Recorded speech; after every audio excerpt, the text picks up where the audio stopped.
Hello, everyone. Good afternoon and welcome. It's so wonderful to have so many people joining, and I see more people coming in. We've got folks from all over the province here today as we gather to launch this exciting new initiative. So, today we are thrilled to unveil Spark, a guide to culturally responsive early learning and childcare in Alberta. This is a resource designed to inspire and empower. So thank you for joining us today on this exciting journey. We're going to spend some time together exploring, sharing, and celebrating the potential of the Spark Guide together. My name is Kieran. My pronouns are she, her, and I will be one of your facilitators for our event today. I encourage you all to take some time to introduce yourself and tell us a little bit about your program or your connection to early learning and childcare in the chat, which is located on the right-hand side. You'll see a couple icons, and the top one there will be the chat. So to begin, I would like for us all to take some time to acknowledge the land that we're gathering on today. Alberta is the traditional and ancestral territory of many First Nations of Treaty 4, Treaty 6, Treaty 7, Treaty 8, and Treaty 10, as well as the 5 territories of the Métis Nation within Alberta. Personally, I would like to acknowledge that I'm honored to live and work on the traditional lands of Treaty 7 nations, which include the Blackfoot Confederacy, comprised of Siksika, Kainai, Piikani First Nation, the Stoney Nakoda Nation, including Chiniki, Bearspaw, and Goodstoney First Nation, and the Tsuut'ina First Nation. I also acknowledge that I reside in the Calgary-Elbow Métis District. I recognize the deep historical and cultural significance of the land and the ongoing relationship that Indigenous people have with it. I now invite you to also share a territorial or land acknowledgement in the chat and tell us more about where you reside. So I am part of a wonderful team at PolicyWise for Children and Families who created the Spark Guide. And in partnership with the experts in the area, we also developed related trainings and tools that we'll introduce to you today. PolicyWise is a charity and nonprofit organization based in Alberta, and we focus on improving the lives of children, youth, and families by informing, identifying, and promoting effective policy and practice. And now I'd like to pass it off to my colleague, Nicole Glenn. Hi, everyone. And again, to reiterate Kieran's thoughts, I thank everyone for joining us today. It's really exciting for us to have all of you here. As she mentioned, my name is Nicole Glenn, and my pronouns are she, her, and I'll be your co-host along with Kieran today. It's really been my privilege to be part of the PolicyWise team, who alongside many partners and collaborators brought this guide and the related supports into being. And today we're really excited to give you a first look at the guide, some of the related resources, and to hear from our panelists who will share their experiences of culturally responsive childcare in the province. And we'll close today with an opening and invite all of you to ask questions and to start your engagement with the guide across your programs across the province. So as a reminder, we invite you to share your thoughts. I see the chat is really active, so I don't know that I have to say this, but at any time, please share your thoughts in the chat.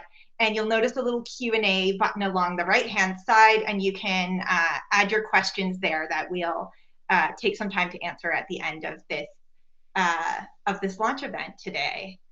So without further ado, it's my great pleasure to introduce Wendy Doyle, the Executive Director of the Childcare Policy Branch from the Ministry of Jobs, Economy and Trade, to speak about how the Spark Guide came to be. So I'll pass it on to Wendy now.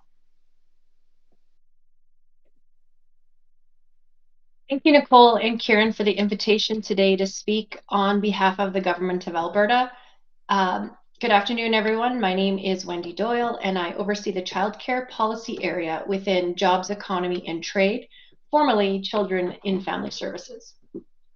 In 2022, we provided $3 million to PolicyWise to develop a framework aimed at strengthening culturally responsive approaches to childcare in Alberta. This funding came from the Bilateral Workforce Annex allocated by the federal government in 2021 and 2022, specifically for culturally responsive childcare initiatives serving Indigenous, racialized, and Francophone communities. Our goal was to deepen our understanding of what culturally responsive childcare means in Alberta and to explore best practices both here and elsewhere. We aimed to equip our workforce with the skills needed to provide culturally responsive care.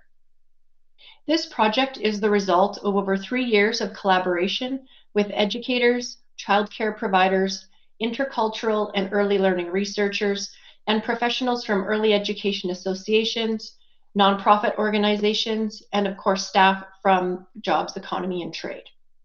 The Spark Guide is a key part of the Government of Alberta's commitment to expanding access and equity in early learning and childcare across the province.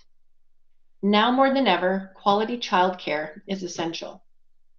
The Spark Guide offers flexible strategies designed to enhance culturally responsive skills, understanding, and confidence among early childhood educators, directors, and providers. The resources developed through this project will support the establishment of deep and meaningful relationships with families, allowing us to learn from their cultures, languages, and relevant developmental experiences. By utilizing these new resources, we will see positive changes in how childcare is delivered in Alberta, ensuring it is inclusive for all Albertans, regardless of their backgrounds, languages, or experiences. I would like to thank PolicyWise for partnering with us on this impactful initiative. Together, we will harness the strengths and cultural richness of our early learning and childcare workforce to create accessible, inclusive care for families throughout Alberta. As Kieran and Nicole go through the resources, I hope that those who are watching today seize resources that they can use in their capacity going forward. So again, thank you for the invite today, and I look forward to learning more.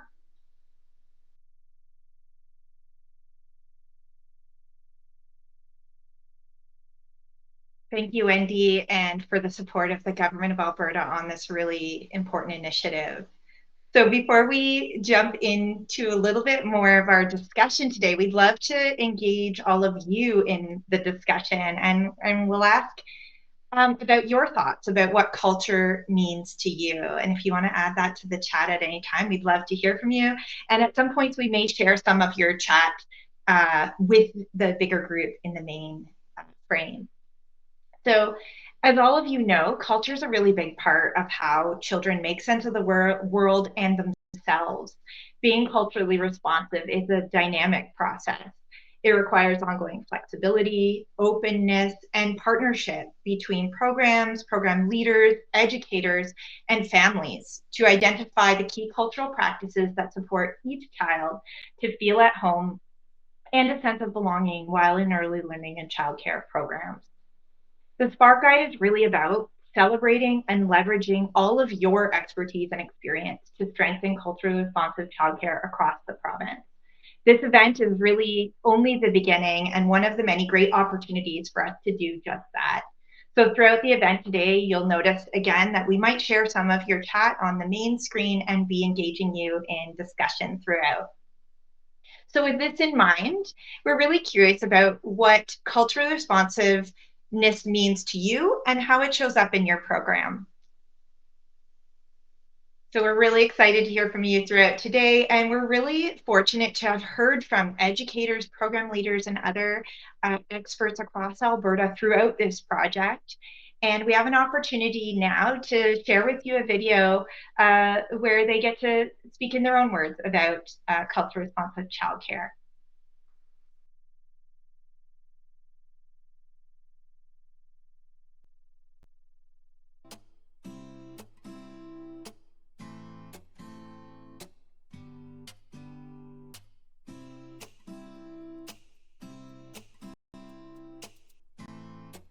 It is a concrete document specifically promoting cultural inclusiveness, cultural responsiveness, and I think that's really important. We are teaching and molding the future leaders of Alberta and Canada and the world.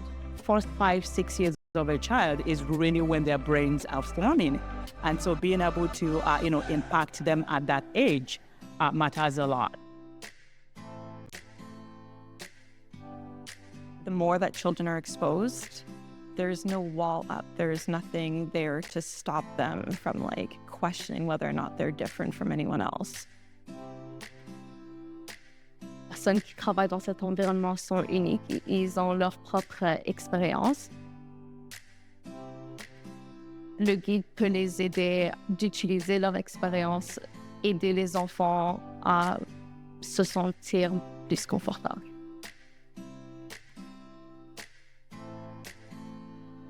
En tant que personnel de la petite enfance, notre mission est vraiment de veiller au bien-être et au développement des enfants qui nous sont confiés. Et je pense que aider ces enfants à se sentir chez eux, c'est vraiment la base de leur bon développement. L'enfant, il arrive, il se sent chez lui, il se reconnaît, il a ce sentiment d'appartenance. The Spark Guide is great because I feel like there's a lot of great resources in there to help guide me towards just being able to help people celebrate their wonderful cultures more.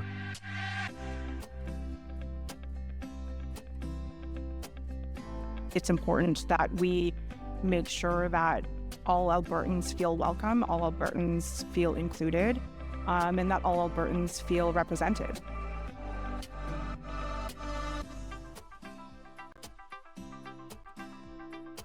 We also need to start moving that along the sides of the educators. If they don't know who they are, if they can't find their voice, it becomes difficult for them to pass that on to the children. How can we get these leaders to understand that there is strength in diversity? I always say, when you light another candle, you don't lose your shine.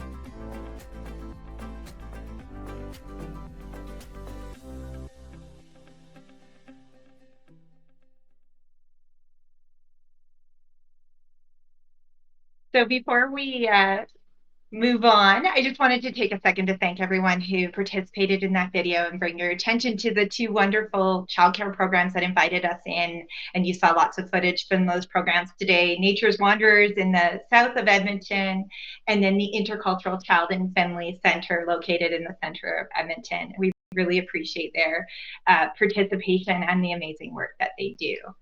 So before I pass you on to Kieran and our panelists, we have a quick poll for you. So we're curious about how you're all feeling about providing culturally responsive childcare in your programs right now. So you'll notice a little poll button on the side. It should pop up with a poll and you can respond to those at any time, and I'll pass it on to Kieran.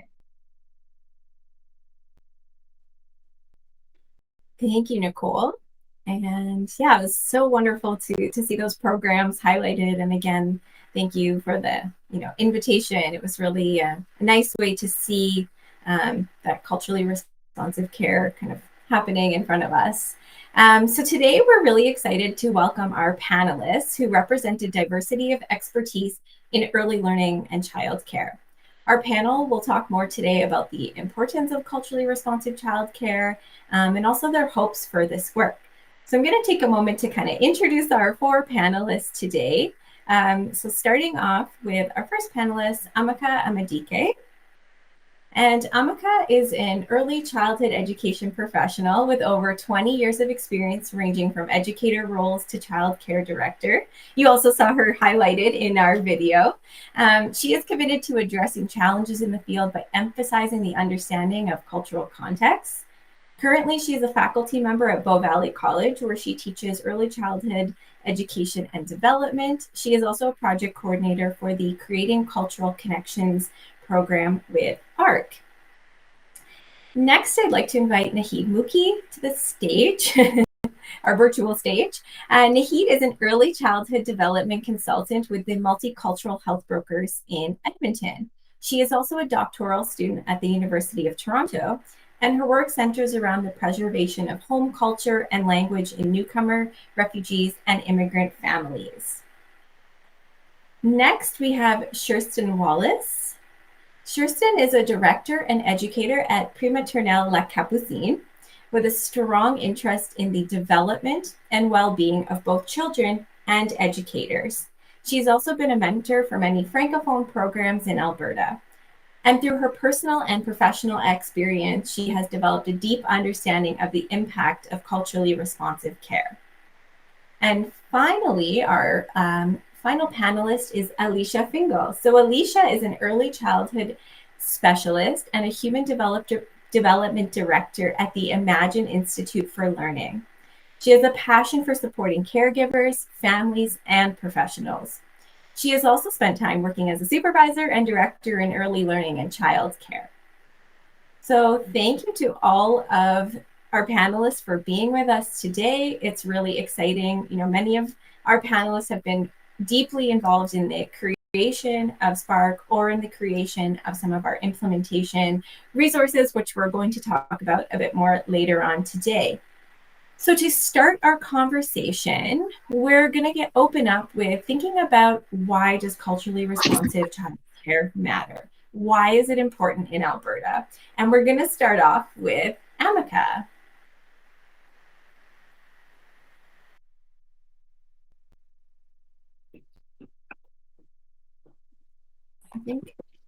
Awesome. Thank you, Karen, and everyone that has been involved in this program.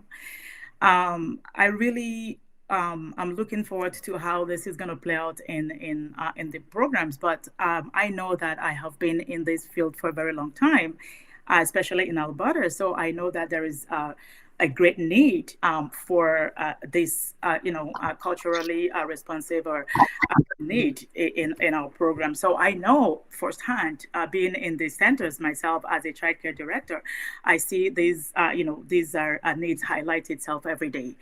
You see children coming from diverse cultures, and they are coming into our programs, and sometimes we don't know how to handle them. We don't know their background. We don't know a whole lot of things. So I'm really hoping that this part is going to get us there, because when children at this age, because we work with early years children, between the ages of 0 to 6, and this is the critical period in their development, where we really need to make sure that all these are positivities are being impacted in them as they continue to grow and develop. So I think it is very crucial that we get into this cultural responsiveness.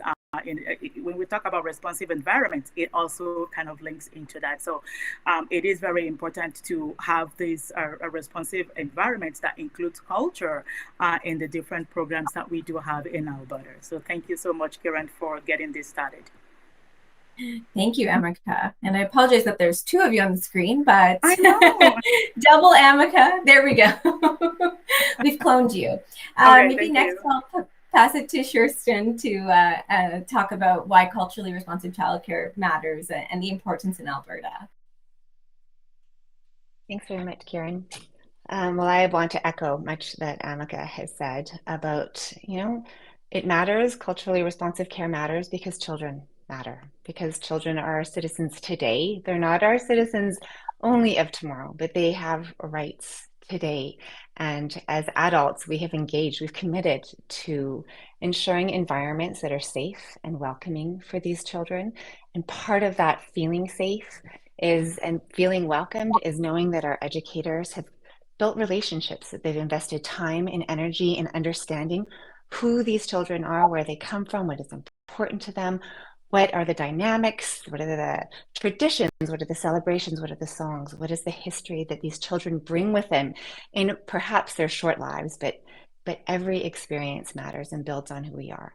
And how we respond to these children and how we behave and interact also matters. It's not just what we say and do, it's really how we adapt and we interpret and how we act, our actions, and how we create our environments. I'm a huge advocate of the FLIGHT framework, and I know that with FLIGHT, we talk about this image of the child as a mighty learner and as a citizen. There's also this environment that is an educator for children, but we as educators and as administrators are key. We are those who create and develop and ensure these environments that are healthy and safe and wonderful and welcoming for our families. And also we are the ones to enter into these relationships and model, between educator to educator, educator to child, educator to family. And so we lay the foundation and the footprint for their sense of self, for their learning, for their health, their well-being, as they will grow into being change makers and choice makers as they mature. Thank you. Thank you. It's really, really beautiful. And next, we'll send it over to Naheed. Thank you, Karen. I'm going to echo what Kristen and Annika said. I think for many, if not all families in Alberta, the early learning and childcare space is the first time that the child and the family interacts with any formal sort of system outside of their home. And therefore, for children in their formative years as they're developing, it shapes their overall perception of who they are, the identities of themselves, the identities of their peers, and also their future relationship as an individual with the society. And therefore, it's very crucial for children, especially with bicultural and multilingual identities, those whose norms are very different than the dominant culture to feel a sense of belonging. As a young first generational immigrant, I remember hiding my lunchbox and not opening it up so that the smell of lentils and rice doesn't go through the classes, because I was embarrassed of ridicule, and I was embarrassed of my lunch being very different, or wearing a very heavy winter jacket over my cultural attire when my mom dressed me up. And I think that's why culturally responsive care is essential for the child to feel a sense of belonging, to feel a part of this multicultural country, and in an authentic way, in a very true sense, and to integrate effectively in society, starting with the childcare system. Thank you. Thank you. And finally, Alicia. Thanks, Karen. And of course, going last, I'm going to echo what we have heard already. But I want to say, as humans, we all do have a need to feel safe and to feel connected, both in our environments and with other people. So for me, a culturally responsive practice really speaks to the importance about this. It's about creating spaces where everyone feels seen, understood, and like they truly belong. Every child, every family, every educator has their own unique background with varying beliefs, traditions, and family dynamics that shape how we all see the world in different ways. And when we take a moment to reflect on these differences, we can start to understand that there are more personal elements to what makes somebody feel safe and connected. And as Naheed said, for many children, childcare is the first experience of the world outside of the context of their family. A culturally responsive practice helps to bring awareness to some of these differences that a child could experience at home and in their childcare setting. It's really about weaving in familiar elements and connecting with children and their families in ways that really resonate with them. Educators play a crucial role in this. And so through ongoing learning and reflective practice, educators can enhance their culturally responsive approach by becoming more intentional with how they prepare and respond when planning routines, with the language and the words that they choose to use, and how they set up the environment, becoming more intentional with how they support all of the ways of learning and knowing. I would say that it's also about engaging with children and families in a way that honors their individuality, supporting different learning styles and experiences. In Alberta, there is such a rich cultural diversity that makes the importance of this practice even more important. This practice ensures that all children will see their backgrounds represented in their learning environments, not only fostering a sense of safety and connection for the children in your care, but also promoting understanding and respect of differences for everyone. And when we embrace differences with children from a young age, we can help to appreciate and celebrate diversity, setting the foundation for a more inclusive society. Thank you. Wonderful. Thank you. That was a great way to kick us off. And now I'll pass it over to Nicole for the next question. Thanks, and thanks to all of you. We'll shift our attention now to talking a little bit about the challenges and the barriers that people face in providing culturally responsive childcare. And I wonder if, Tristan, you can start us off, and then we'll turn to you, Amika, to provide your thoughts as well. Absolutely, thank you. So there are definitely some barriers and challenges to providing this culturally responsive care. I come to this space as an ally for the Francophone community. I am a mother to Francophone children. I'm a wife to a Francophone husband, but I come as an Anglophone who has chosen to be a part of this community. And though I've devoted 20 years of my life to this, it still was my choice. It is not a choice for racialized children. It is not a choice for Francophone children. It is not a choice for Indigenous children. That is, they're coming to the table with this. but I represent a huge population of people that can be allies and need to be allies. And that is one of the challenges, is giving voice and recognizing bias and prejudice and privilege that comes along with that, and creating space for listening and for understanding and opening up the world of possibilities to this, to our early childhood centers and education for our educators, for our children, for our staff, for our families.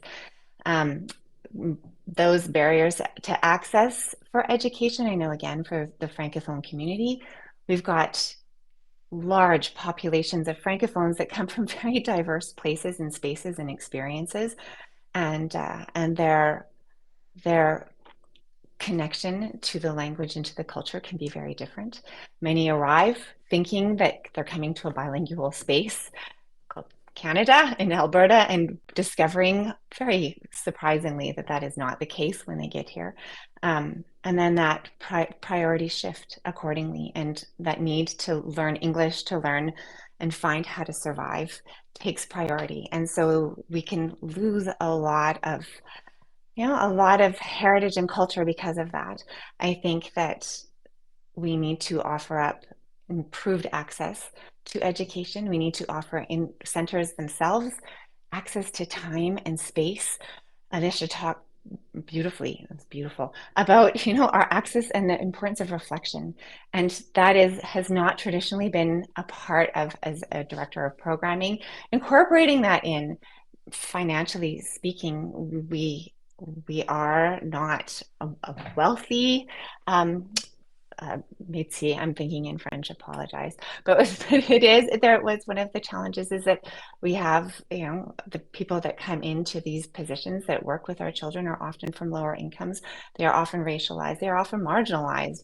And again, from the Francophone community, they often don't have the training that is necessary and important, that our children deserve and have the right to work with these children. They speak French, but they maybe don't have the education behind it, or they have the education and they don't speak French, so that it's providing access to those things. It's also, again, I wanted to speak to recognizing just our power and the heads of organizations, within our early child care centers, who is in power, who are the decision makers, and what kind of training and education do we have? And what kind of relationships are we developing with our families? And so I think those are all things that we need to look towards, and to continue this discussion and to continue this time for reflection and education, and understand that in culturally responsive care, that responsiveness is a process. It is ongoing. It will continue. It is not a one and done. You can't take a training and be done with it. It really is a commitment that we have to make to our children, to ourselves, to each other. Again, as the director, my staff, I have racialized, it intersects racialized staff that are Francophone, and in my children within my care, I have racialized Francophone and Indigenous children, so that there is so much intersection, and it's becoming aware and conscious of our bias, conscious of our prejudice, conscious of, just what the impact of dominant culture is in our spaces. And that's it. Thank you, Kirsten. Thank you so much for sharing. Merci beaucoup for the perspective, in particular, bringing that Francophone perspective to this discussion. We really appreciate it. And I wonder if, Amika, you could share some of your thoughts on the barriers and challenges to providing culturally responsive childcare. Yes, for sure. Can you hear me? Because I'm not sure if I'm okay. Perfect. Thank you. And a lot of the things that are, has already been shared as barriers are some of the things that I'm going to echo. So thank you, Nicole, for that question. When we think about barriers, there are a lot of barriers that come to my mind right off the bat, right? I look different from the dominant culture here.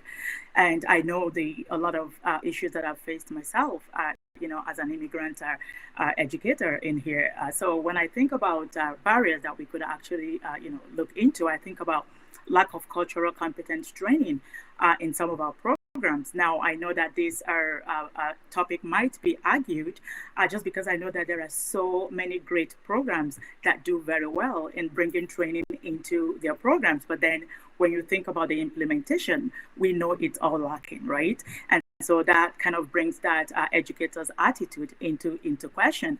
How are these educators, how are these leaders open? How are they being open to learning the other ways of doing things, right?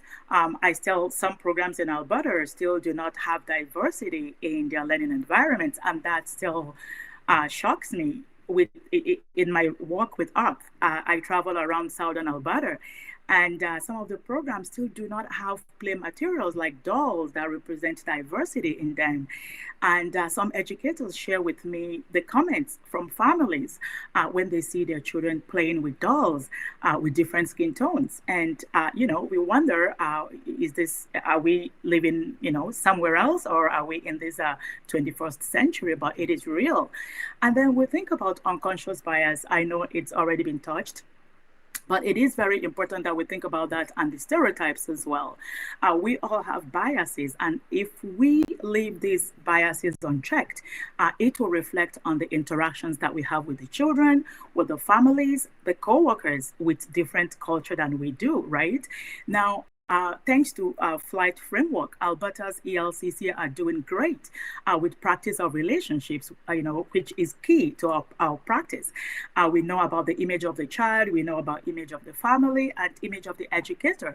So I think that, we've somehow mastered that forming relationship with families for many great reasons. One of them for me being that of business, right? If we don't relate well with businesses, they take their children, with families, they take their children away to a different business, and we don't want that. And so maybe for that reason, we're really good at that. And then you think about building relationship with the children, that has also improved. And because we know child development, and so we have different strategies to work with these children. But then when it comes to the practice of relationship with the educators, that is where I think we need to look into more, because we need to acknowledge these people more, and more effort is needed for sure. So leaders and education in ELCC from the dominant culture needs to be reflective of how their position of privilege could be impacting the sense of belonging of the other people that they work with. These educators are bringing rich perspective to our spaces of learning, and therefore should be acknowledged and supported rather than treating them like their experiences don't matter. We know that there is strength in diversity, and so we have to embrace that with authenticity. I think we know better, and I want to believe that we could do a lot better in this area. So thank you.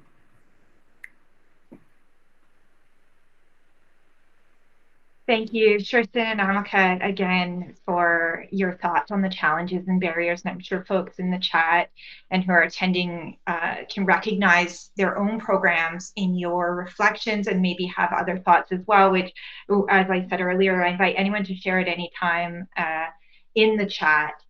And I'll hand it over now to Kieran for our next question.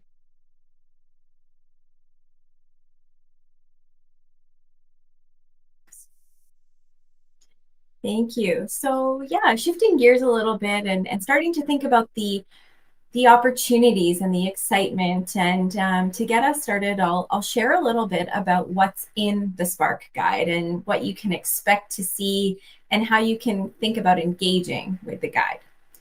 So we really created this with careful consideration of the challenges, strengths, and realities in the early learning and childcare sector in Alberta. Over the course of nearly 3 years of development, we engaged numerous educators, program leaders, and experts from across Alberta to really gather their insights and understand their experiences. We really wanted to create something that was engaging and exciting and not overwhelming in a world where this work is challenging and can be overwhelming at times. So we wanted to be very mindful of the realities of the childcare sector. So with that in mind, our vision was to create a resource that would act as more of a companion on your journey of culturally responsive childcare. Culturally responsive childcare, as our panelists have identified, is not a checklist. It's not a one and done, but rather this ongoing journey, particularly as your classrooms and students and families that you engage with continue to change year over year. So the Spark Guide really aims to spark new ideas, leverage the important work that you're already doing, and really initiate conversations among colleagues about culturally responsive practices to really foster that, idea sharing, learning from one another, but also supporting one another in a world of potentially, at times challenging work. The Spark Guide presents 5 different strategies for culturally responsive childcare.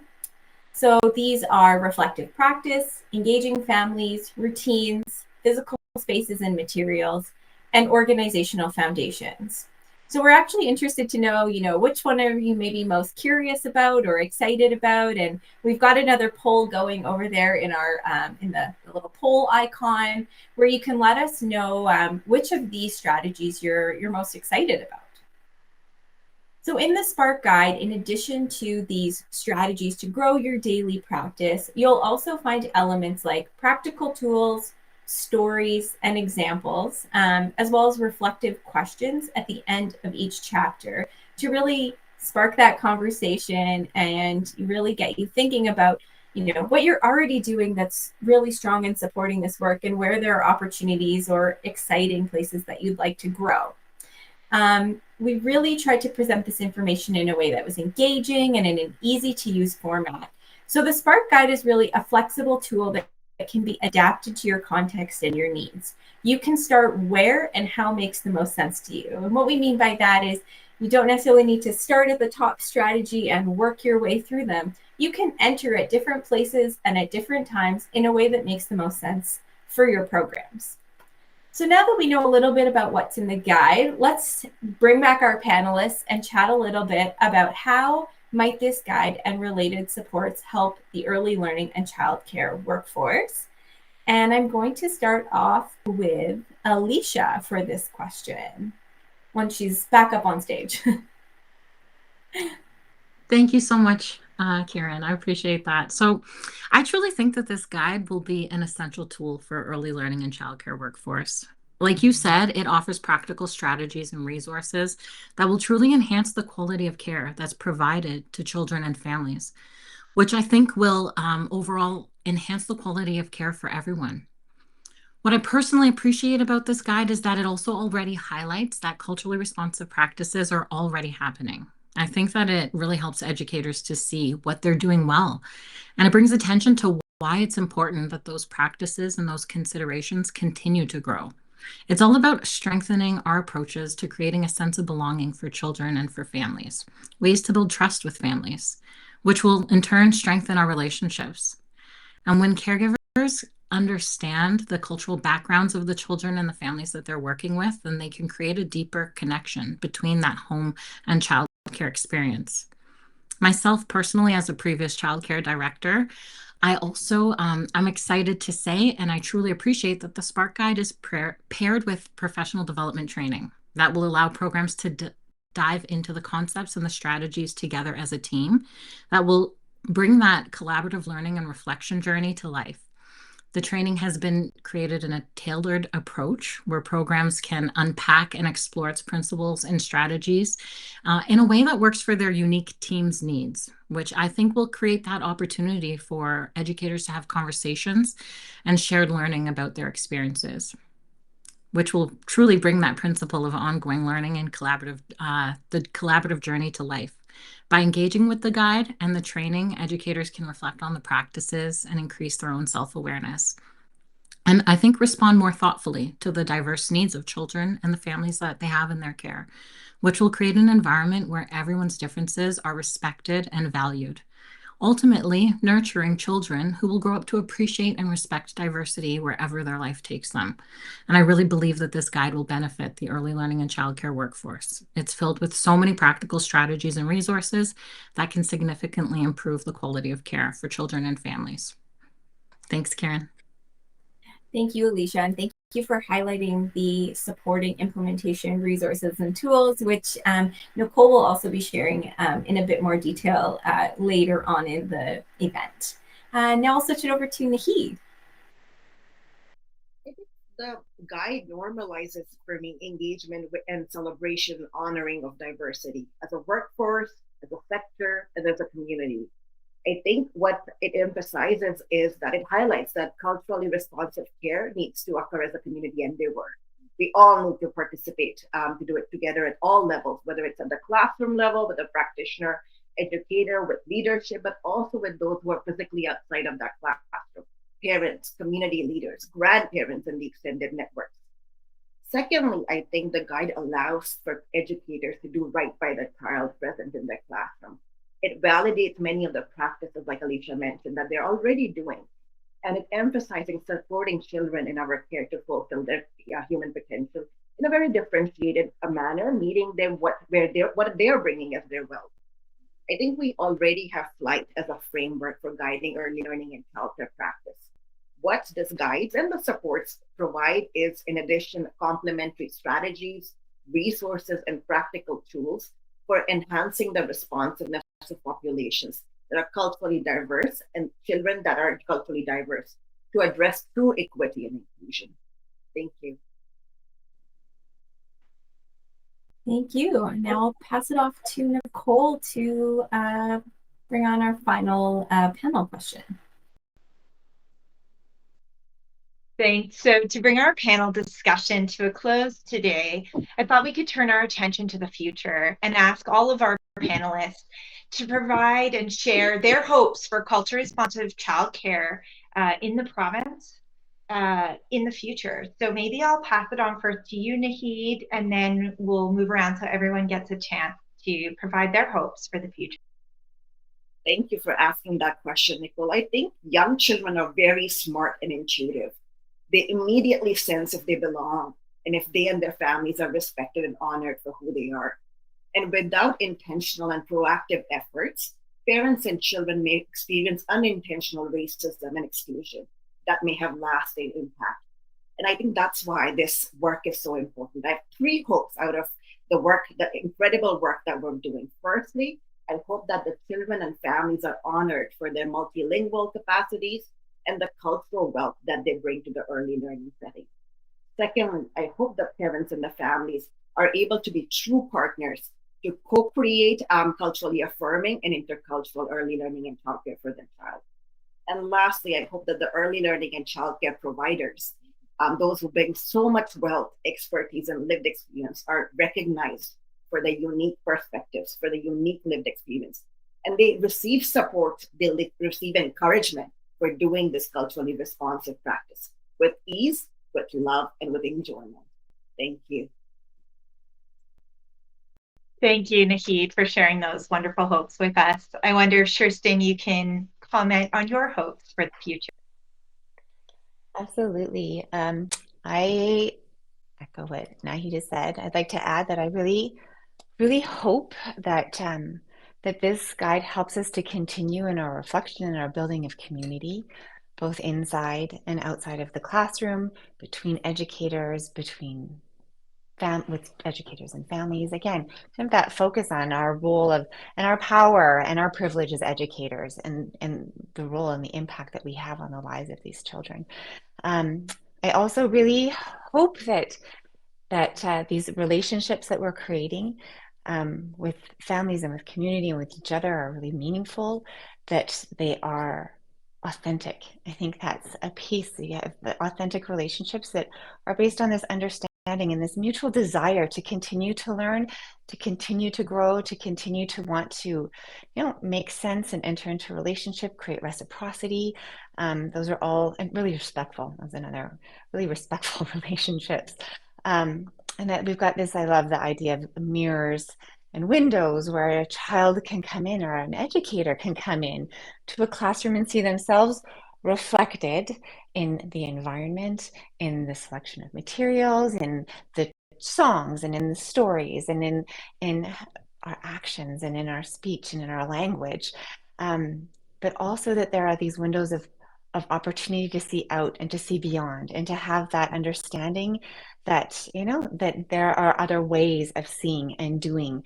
And those are all, like you said, Naheed, are valued and respected, and that we continue to invest in education and in in educators, that we value and raise the level of awareness of an importance and of professionalism of our educators as a profession.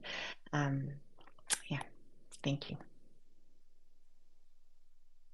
Thank you, Kirsten, for sharing your thoughts. I found myself, for both of you, I'm like nodding along. It's really lovely to hear your hopes for the future. Alicia, I wonder if you would mind sharing yours now.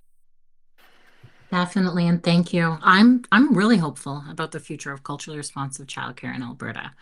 I envision a system that will truly embrace and celebrate the rich diversity of culture in our province. And I would love to see childcare providers committed to continuously learning about and incorporating diverse cultural practices into their daily routines.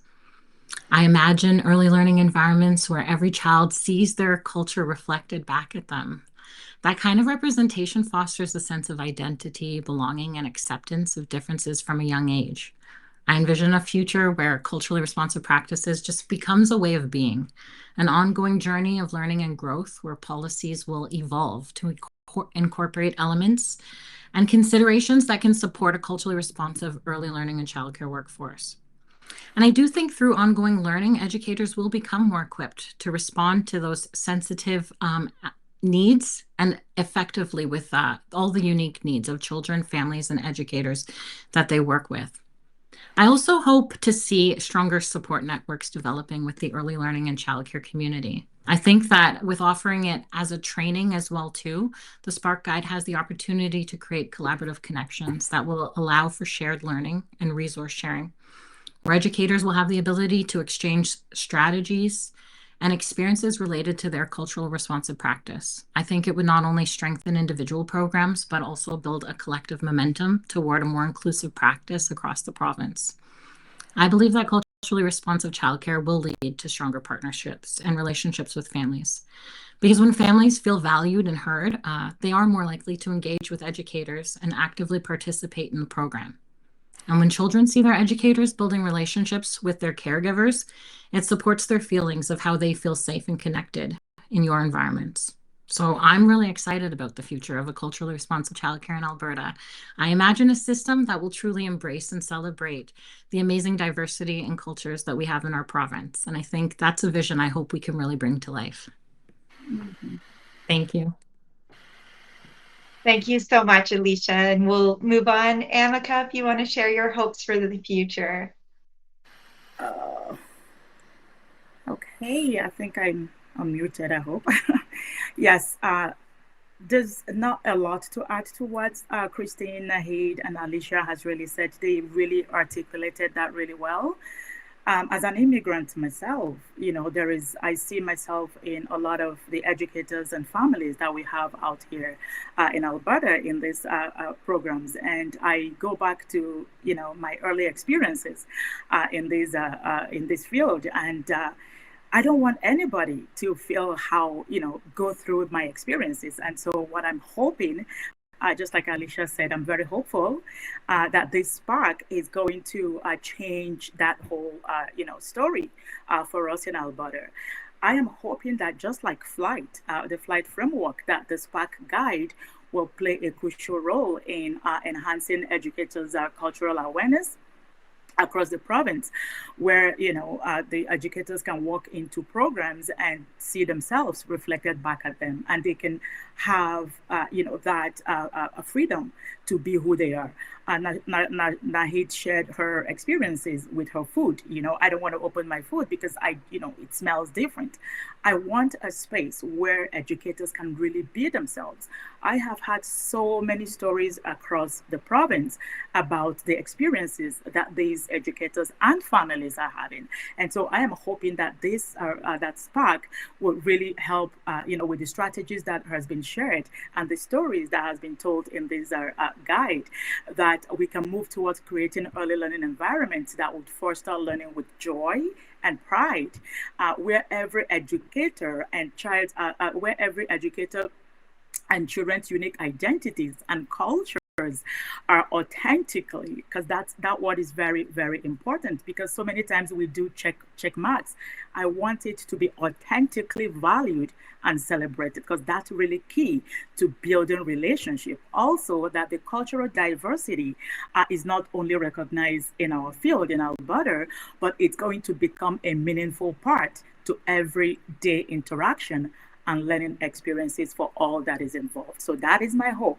And yeah, I am excited to get this going for sure. So thank you so much, Nicole. Thank you, Amika. And I want to take a moment to thank all of our panelists for joining us for today, sharing your thoughts, your perspective, your experiences, your stories, and to end with your hopes and sharing those with us today. So I really do appreciate it. And on behalf of our team, we thank you all for joining us and being part of this launch. And all of you have been more deeply involved than just this panel discussion. So we really appreciate all of your contributions and ongoing contributions. So thank you so much. Thank you. Before we open up the Q&A and start taking some of your questions, we wanted to bring your attention to some of those resources that we've been involved in creating in partnership with others that are designed to help you use and adapt the guide for your programs. These were all created in partnership. You can learn more about them. We'll be sharing the links about those details, but all of these were created to leverage the expertise across the province and make it easier for you to bring the Spark Guide to life. They're all freely available, and I'll walk you through just a few of them today. So the first that I want to bring your attention to are the Spark Guide introductory modules. Now you'll find these, the registration for these are available now on the Spark Guide website. We're going to probably share the link. There it is. You can register for the modules. They're currently available. There's 6 modules. They're available in English, but we have them forthcoming in French. They'll be available in November. And as we'll keep saying, sign up for the newsletter and you'll hear about the timing of new releases and new resources as we go. We're also really excited about an in-depth Spark training program that's been designed specifically for program leaders. Sign up is also open for this right now on the Spark Guide website, and we'll share the link. There it is. The first of the 2 series is available to sign up for now. You'll notice as you're signing up, there are sessions available in English and French, so please do select the one that best suits your program needs. And we encourage you to go find out more on the website and sign up for those. In terms of forthcoming resources and tools, we have Supporting Ethnocultural and Multilingual Families. This is a 4-part series, and this will be released one at a time starting later on this month and into November. And these will also be all 4 available in English and French, so please do watch for those forthcoming over the coming months. And finally, we wanted to bring your attention to the Resource Hub. This will be hosted on the Spark Guide website, and it's a resource and adventuring hub that will be available starting in early November, sharing all kinds of upcoming training and resources and tools that you'll be able to access. And this will include both French and English resources and training. So again, we do encourage you to sign up for the newsletter, go to the website, and you'll continue to learn about resources and opportunities as they continue to come out. So I wanted to highlight that the Spark Guide itself, and if you visited the website, you'll notice it's available in French. We are really committed to having all of our resources and tools that we're involved in creating available in both English and French. So just to note, the French guide will be available on the website a little bit later this week, could be as early as tomorrow. I'm guessing by Friday at the very latest. And all of the tools and resources that I've described will also be available in French. So please do watch for those coming out. As well as our communications and social media, we've decided not to translate one-to-one, but to create actually content for our Francophone audience separately and specifically. And then resources and tools are also available in English. So please do watch for those, and they will continue to come out. So I'm excited now to pass it on to Kieran to do a Q&A.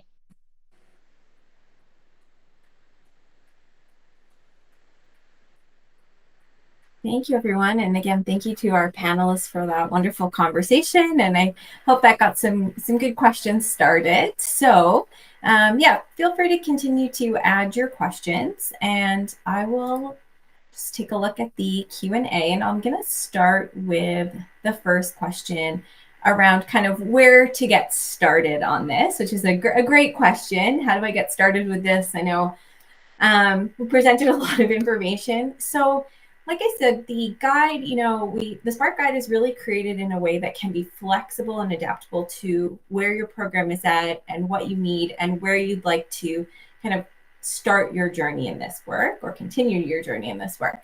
And so what we suggest is that, you start by getting the guide. You can download it on the website in English. French will be coming later this week. And start to orient yourself to the different chapters, the different strategies, and the different sections. And another way that you can do that is also by taking the introductory modules. So as Nicole mentioned, there's a series of 6 modules, 30 minutes each, that go through the different strategies, but there's also an introductory module. And so in this introductory module, you'll get an overview of what you're going to find in the guide, and that includes a little bit around the strategies as well. And so from taking that introductory module, you can kind of identify maybe the strategy that you're most interested to start in, and you can really jump in wherever makes the most sense for you. So like as a reminder, you don't have to take, those modules in order. We recommend that you take that introductory module to kind of figure out where you maybe want to start or where you want to focus on. But then from that, you're able to enter the different strategies when and where they make the most sense for you. So it's not a chronological order. So that would be my suggestion for where to get started, is just kind of a bit of that familiarization with the guide, jump into that introductory module, and then maybe take a look, have some conversations with your teams about where you'd like to start and focus. Thanks for that question. Let's see what the next question that's going to pop up for me, I think. Okay, I see a question about, does the resource have any sample family surveys with respectful questions about their culture? So at this moment, the guide does not have that, but as Nicole mentioned, we're creating a resource hub, and the resource hub is going to compile existing tools, resources, trainings, from, not only across our province, but from outside of the province as well. And it's going to compile them into a place where you have this kind of hub of knowledge that is organized by the different strategies or by different population groups. So you can actually do a bit of a more kind of filtered search of the resources instead of a big old Google search. And so tools like this, like a survey, could be on the resource hub. So it's not embedded into the guide. The guide is, again, more of that kind of high level overview. But for some of those more specific tools and resources, things like that could be found on the resource hub, which again will be coming in November.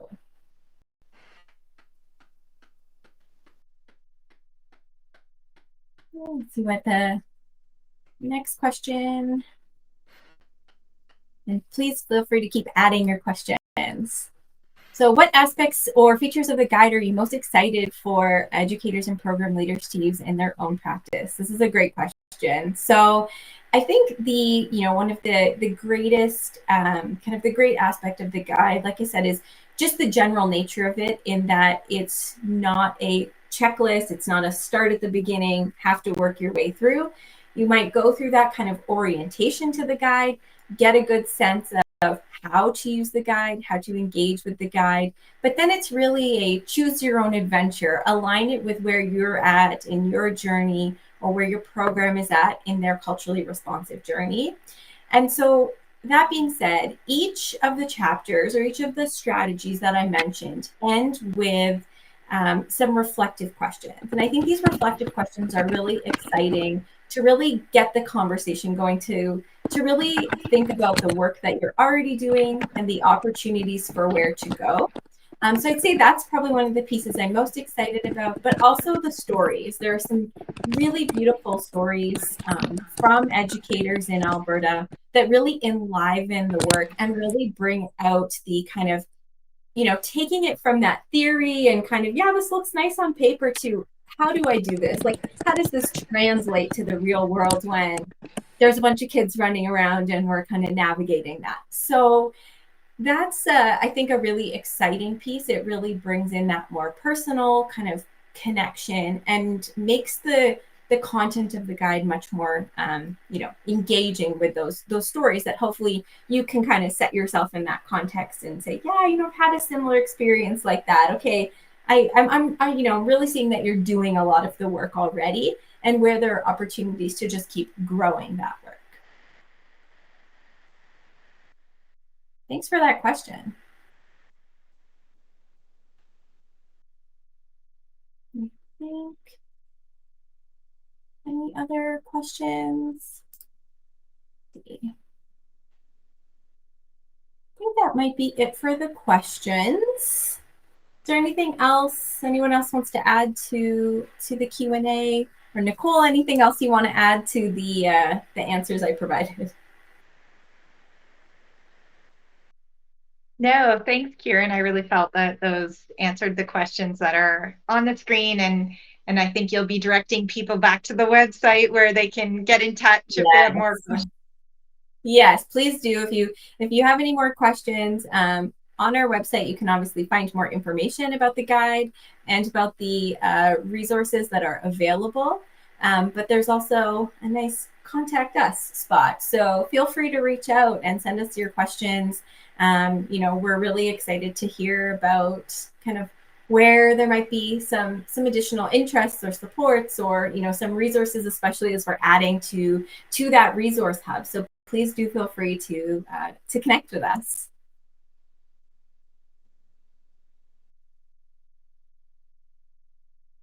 Okay, no more questions at the moment, so I'll pass it over to.